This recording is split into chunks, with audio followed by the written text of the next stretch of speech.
I visited Morocco twice in my 20s, largely because I love Arabic music. Spoke French, learned Arabic, learned to recognize and respect and participate in the culture and the traditions around them in places like Marrakesh and Fez and Tangier.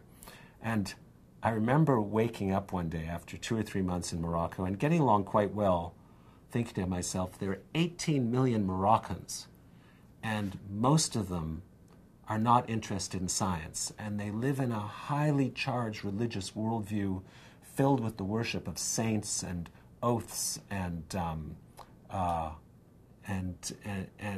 religious obligations and portents and entrails and birds and a whole pre-industrial mythopoeic world. And so that was my first blast of foreign culture and recognizing that people are really different. By the time I hit my 30s, I wanted something even more difficult and even more scary, and I got it, and how. I went to northern Kenya.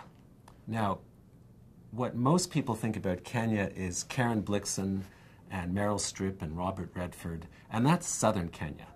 Kenya's really two countries and always has been. It's a beautiful, watered, fertile place of hills and forests and mountains where the English came about 100 years ago and they said, oh my God, this is like England's spring 10 months a year. I think that's the Kenya that most people understand and identify with. But the Kenya, which is really 2/3 of the country, is a vast desert which stretches from northwest Uganda and the southern Sudan across southern Ethiopia and into Somalia. And in those days, when I went out there in the late 80s, there was no email, there were no satellite phones, there was no internet.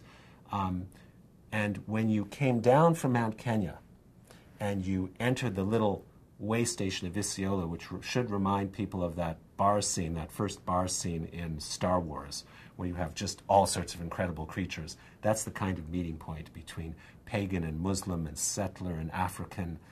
Fantastic place, Isiolo. I really miss it. And then you drive out to Archer's Post and to one of the last of the game parks. And after that, there was no law. There was just the law of the war of all against all. As I become interested in political theory later in life, I realized, oh my God, I was living in a Hobbesian existence for 4 or 5 years. No wonder I was so scared.